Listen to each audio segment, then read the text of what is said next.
Guys, kemarin ada mahasiswa melakukan demo besar-besaran dengan slogan Indonesia Gelap. Salah satu yang mereka protes adalah kebijakan pemerintah yang dianggap terlalu pintar dalam mengelola anggaran. Mereka mempertanyakan kenapa pemerintah yang sekarang melakukan penghematan dan efisiensi anggaran. Misalnya untuk pemangkasan anggaran rapat, seharusnya tetap seperti dulu, seperti zaman jahiliyah, harus datang ke suatu tempat, berkumpul dan bertatap muka. Malah pemerintah melakukan pemangkasan untuk melakukan rapat secara daring atau online. Kemudian, anggaran ATK yang seharusnya besar karena pejabat kita hobinya kan tulis tangan, sehingga nggak perlu tuh pakai data digital seperti MS Word, Google Doc, Scrivener, dan lain-lain. Selain itu, ada program Danantara yang juga menjadi sorotan. Bahkan, ada gerakan yang mengajak masyarakat untuk menarik uang dari bank-bank BUMN. Nah, ini bahaya nih bro. Pertanyaannya, kenapa program Danantara ini ditolak? Apakah benar kebijakan ini tidak menguntungkan rakyat dan justru akan memperburuk kondisi sosial ekonomi masyarakat? Dan apakah Danantara benar-benar kebal hukum seperti yang mereka tuduhkan tidak bisa diaudit BPK dan KPK? Maka dari itu, kita cari tahu bareng-bareng. Kalau ada yang bertanya, kenapa BUMN sering kalah saing dengan swasta? Jawabannya simpel, yaitu birokrasi. BUMN dihadapkan pada prosedur administratif yang panjang dan kompleks.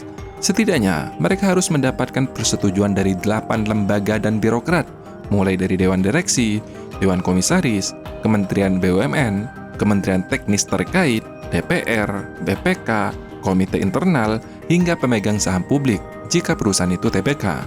Setiap lembaga ini punya begal masing-masing, baik untuk meminta jatah proyek atau untuk memastikan proyek tersebut disetujui.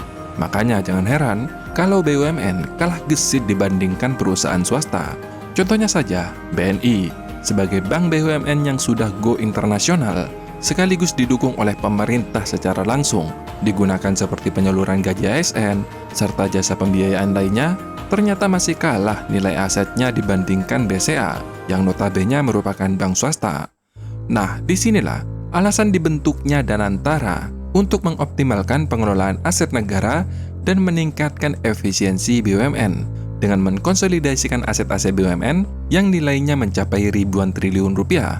Harapannya, Danantara nanti ini bisa bergerak lebih lincah, fokus pada profitabilitas dan mengurangi intervensi politik, sehingga nantinya nggak ada lagi tuh setor-setor lagi pada begal-begal yang ada pada birokrat dan instansi yang saya sebutkan tadi.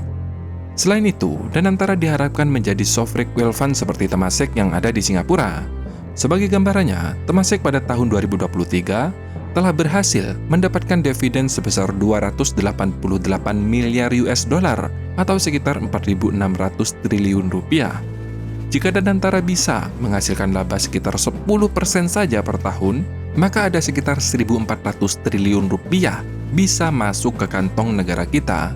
Dana sebesar itu bisa untuk membiayai program-program seperti MBG, bahkan membangun 3 IKN sekaligus tanpa perlu investasi asing.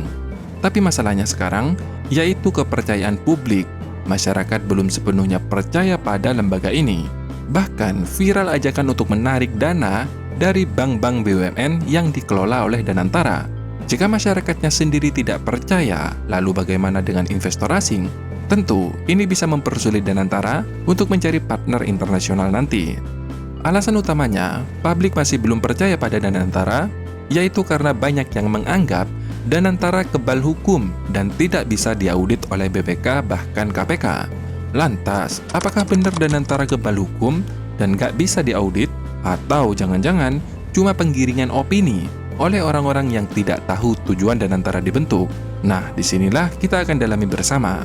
Pertama, BPK memiliki kewenangan untuk melakukan audit, terutama terkait program Public Service Obligation atau PSO berdasarkan Undang-Undang Nomor 15 Tahun 2006.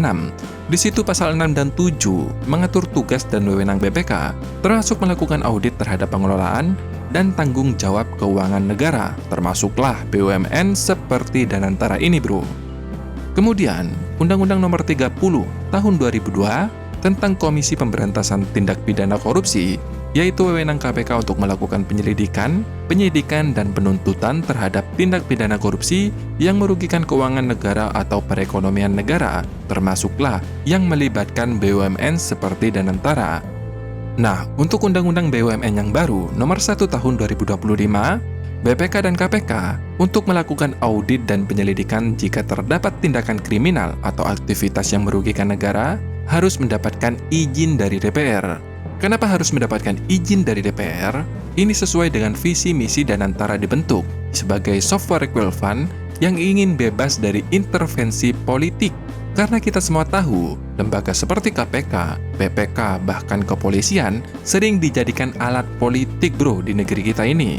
Karena bahaya, jika lembaga seperti Danantara yang mengelola uang negara hingga ribuan triliun ini nantinya dipolitisasi. Dampaknya bukan hanya pada kinerja lembaga itu sendiri, tetapi juga pada kepercayaan investor dan citra Indonesia di mata internasional. Karena kita semua tahu bagaimana kerasnya dinamika politik di Indonesia.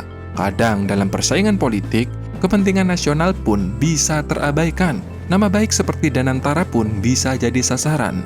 Terutama jika ada pihak oposisi yang lebih mementingkan untuk menjatuhkan citra koalisi yang berkuasa dibandingkan mendukung upaya pembangunan. Jadi pertanyaannya sekarang, apakah Danantara kebal hukum? Tentu jawabannya tidak. Mereka tetap bisa dilakukan audit oleh BPK dan KPK, tetapi prosedurnya harus mendapatkan izin dari DPR.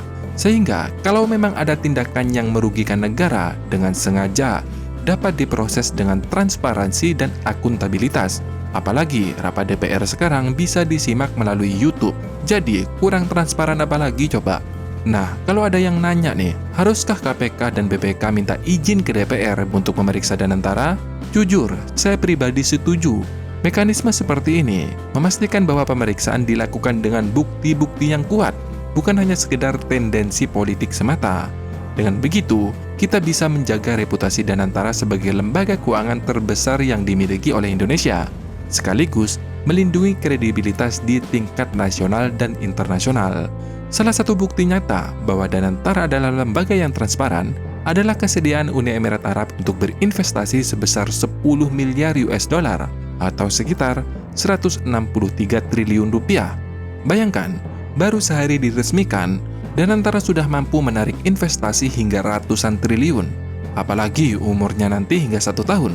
Ini menunjukkan kepercayaan investor internasional terhadap potensi dan profesionalisme lembaga ini.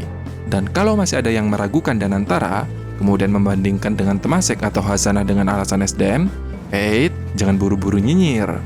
Seperti yang saya sering bilang, Indonesia tidak kekurangan orang pintar, tapi seringkali suara yang paling kencang justru dari orang-orang yang... kalian pasti paham maksud saya. Perlu diingat bahwa ide pembentukan lembaga seperti Danantara sudah dicetuskan jauh sebelumnya oleh Profesor Sumitro Joyohadikusumo, seorang begawan ekonomi Indonesia sekaligus ayah Prabowo Subianto sendiri. Tahun 1963, jauh sebelum Temasek berdiri, bahkan Singapura merdeka, beliau sudah mengusulkan pembentukan software equal fund seperti Danantara dalam rapat induk Koperasi Pegawai Republik Indonesia bersama DPR kala itu. Sayangnya, ide visioner tersebut ditolak dengan alasan sama seperti yang kita dengar saat ini, yaitu mempertanyakan urgensinya. Jadi harus urgen dulu, baru dibentuk. Itu kan toh? Nah, ibarat lu mau sakit, nunggu sekarat dulu baru ke rumah sakit. Untung nggak mati di jalan lo. Kalau itu logika yang dipakai, nggak hidup bro. Orang yang punya pikiran-pikiran maju ini di Indonesia, pasti mereka akan pergi. Akibat penolakan tersebut, ide itu akhirnya disampaikan ke pemerintah Malaysia. Kemudian, Mahathir Mohamad bersama tokoh-tokoh kunci seperti Ismail Sabri Yaakob dan Amirul Faisal Wan Zahir mengembangkan ide tersebut hingga melahirkan Hazanah Nasional Berhad pada tahun 1993, yang kini menjadi kebanggaan Malaysia. Jadi, kalau ada yang bilang Indonesia meniru Malaysia, itu ya jelas keliru lah. Karena ide awalnya justru berasal dari Indonesia bro. Melihat gambaran tersebut, benar kan kalau Indonesia tidak kekurangan orang pintar? Masalahnya, suara-suara orang yang seringkali lebih kencang dibandingkan orang-orang yang pintar. Lihat saja BCA, 2024 dinobatkan sebagai salah satu bank terbaik di Asia Tenggara, sekaligus bank terkuat di dunia. Kalau BCA, pemiliknya orang Indonesia, dikelola pun oleh orang Indonesia. Kalau mereka bisa, kenapa Danantara tidak bisa? Maka dari itu, mari kita dukung Danantara dengan cara yang bijak. Jangan sampai kita terjebak dalam narasi-narasi yang negatif yang justru menghambat kemajuan bangsa. Indonesia bisa kok, asalkan kita mau percaya dan memberikan ruang bagi orang-orang yang kompeten. Sekali lagi, tanpa melihat ras tertentu, mau dia etnis Cina, mau etnis mana, yang penting dia orang Indonesia kompeten, mari kita berikan kesempatan seluas-luasnya. Nah, sampai di sini informasinya. Terima kasih sudah menonton, sampai jumpa di next video. Dadah!